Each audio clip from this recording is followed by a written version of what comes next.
Hi, I'm Saket, and I'm the co-chair of Outreach for SWE UCI, and welcome back to SWE UCI's YouTube channel. Today, we're going to be talking to Sierra about her experience in grad school.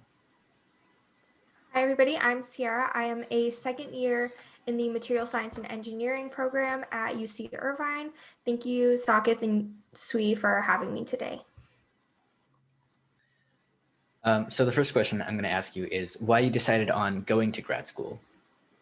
So this is kind of going to be a little bit long answer, but so originally I did not want to go to grad school. I know a lot of people usually just want to go straight into industry afterwards. And so for me, I always had the plan of finishing undergrad, going into industry, making money, and that's the end of it. You know, that's a great life. But through my experiences at UCI, which I also went to for undergrad, I was first a lab assistant where I was essentially doing like all the stock solutions and kind of a little bit of the busy work as just kind of like a student worker job. But then I was able to, in my junior year, get a position as a undergraduate researcher, and kind of through that I kind of fell in love with research in general and being in the lab. So I worked mainly in a wet lab situation where I was actually doing experiments in the lab versus like some people who are doing more computational things. But through that, I think I was doing really well. And so the professor at the time had contacted me and wanted to sit down and talk about whether or not I was going to grad school. And at first I was like, no, I'm not going to grad school. That's 5 more years of my life that I do not want to do. But just kind of that got me thinking about it a little bit more, because I think a lot of us from different backgrounds may not have had somebody in our life who had gone to graduate school or had that higher education. And so you don't really even think about it as a possibility. I know I didn't, it wasn't even something that I had in my brain.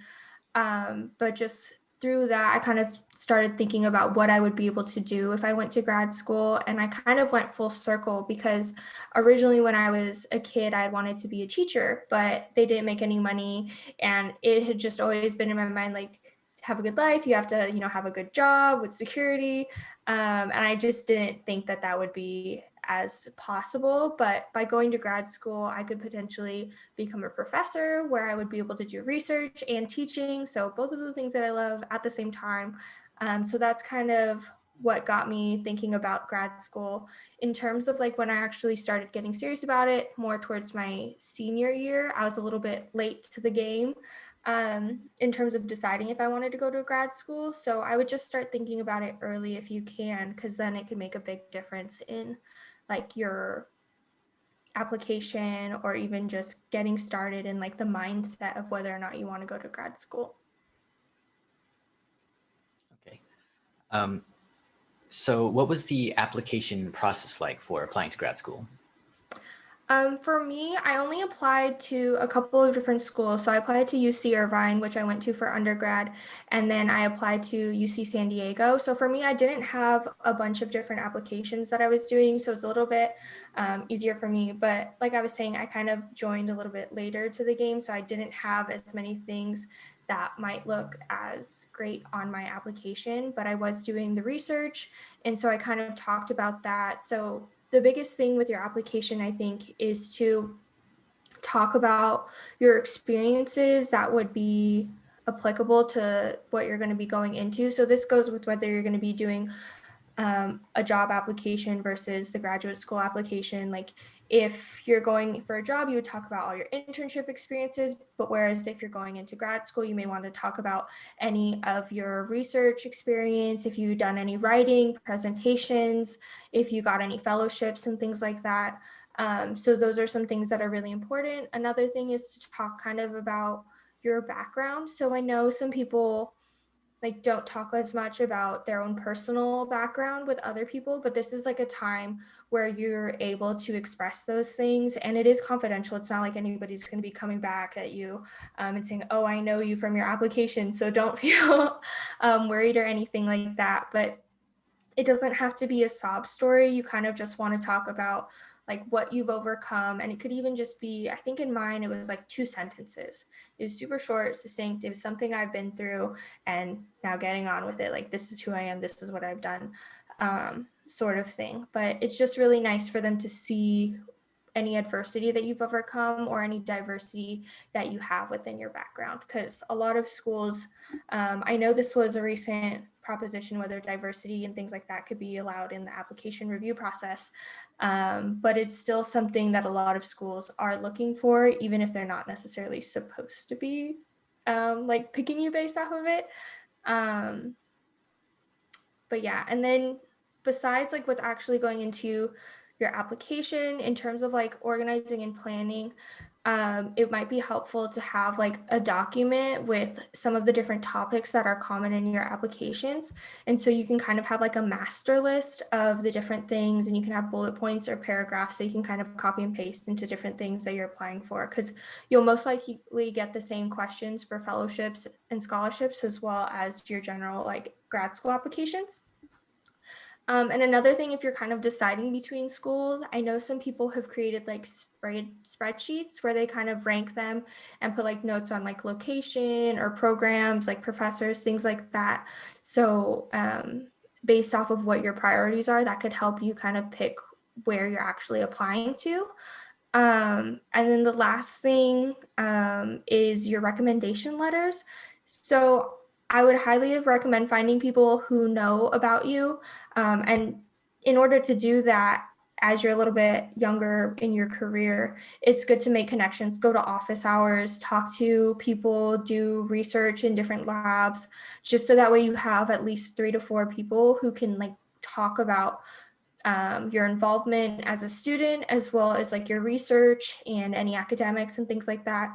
And if you want to, you can have different people like sectioned off for different things about yourself. So for me, I had Shani Artis is one of my recommendation letter writers, and she kind of talked more about like my outreach and things like that. Whereas my research advisors were the ones who wrote about like my research and academics and things like that. So just having like a breadth of people and having backups just in case they fall through and aren't able to make that time commitment. But I think those are the 3 main things. So actually making the application, your recommendation letters, and figuring out what schools you want to apply to. Okay, that's good. Now, when someone figures out what school they want to apply to and what advisor they want to work under, what should people be looking out for? So the biggest things for me was finding kind of like the project that I would like to work on and finding like a good school that had people working on the things that I was interested in. Originally, like I chose UCI because I was doing that project in undergrad. And so essentially what I would be doing and what I have done is kind of extended upon that research and continued with that research, which I've really enjoyed. But if you don't have that situation, I know there is kind of a stigma of going to the same graduate school as you did in undergrad. But it could also be a big benefit because you may know the resources a little bit better. But kind of going into that, you can look at the different resources that they have on campus. So like whether they have, we have IMRI, which has all of like the lab equipment for all the microscopy and things like that.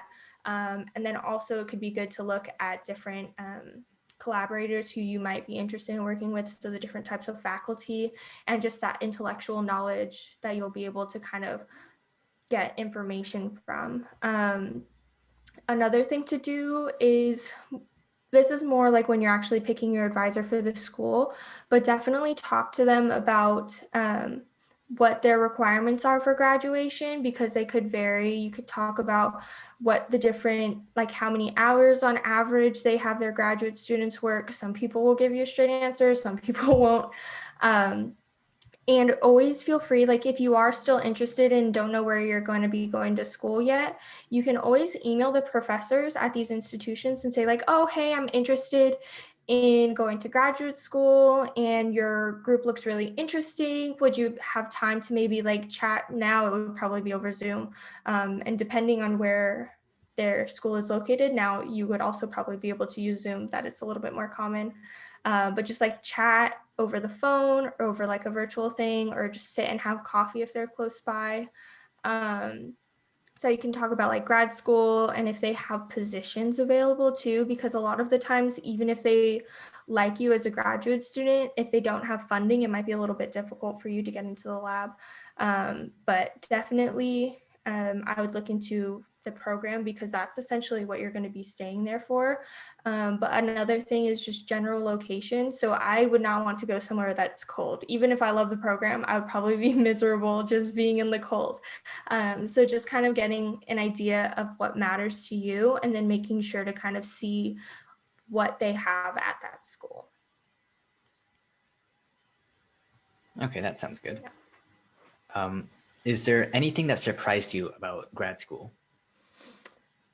For me, I think between going from grad school from undergrad is just kind of the difference in like the coursework, I think, because originally like in undergrad, they're always trying to weed you out. And you may have like extremely difficult quizzes and they're trying to like get people out of the program. But in graduate school, I think it's a really great environment because it's more about like getting people to learn. Like you've already been weeded, like people have already been weeded out, you've been selected, and it's more about like cultivating your knowledge and you as a researcher, which is really great. Another thing that I think might be surprising is just, I think there's a big stigma like where like, oh, graduate students work like nonstop 24 hours a day, and sometimes we do have crazy hours, but I think it's really you as an individual have to set these boundaries, and when you're finding a grad school you have to figure out like what their expectations are and being like if you are okay with that or not, because like depending on what advisor you have, it can be really different. And I think that's one of the things that's kind of surprising is just how different each person's experience is depending on like who you're matched with and like what program you're in, because there are different norms within each group. But I would definitely recommend setting those boundaries and figuring out if that's allowed in your group. Mm-hmm. What about any tips or advice for someone thinking about grad school? So my biggest tip, if you're even thinking about grad school, so I would first recommend trying to get as many experiences as possible. So if you're thinking about industry, like, do internships, even if you're not thinking about industry, do internships just to see if that's something that you like. If you're interested in grad school, you could do research in different labs if your institution allows for it. You can also, I think they have other programs where you can do research at other labs as well, or different campuses. Even for mine, before I started doing research, there were positions where you can just be like a lab assistant and kind of do things in lab, so you can kind of get a sense of that. But between that, just getting as many experiences, seeing what you like, and then also if you're at all interested in going to grad school, I would definitely recommend applying. There are a lot of different fee waivers if you like, if the cost of like applying to different graduate schools is the problem, because they can get pretty pricey, especially if you're applying to a lot of schools. But just like apply, because you can always say no later, but it's really hard to apply at the end of the game when like everybody's already getting their acceptances. Like there's only so much time that you can wait before you start applying for grad school, unless you plan to take like a gap year or something like that. Mm-hmm.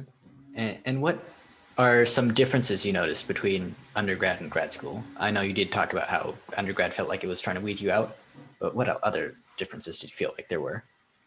So one big difference within lab, I think so, between in undergrad when I was doing research, I think it was a lot of more following what your graduate student wanted.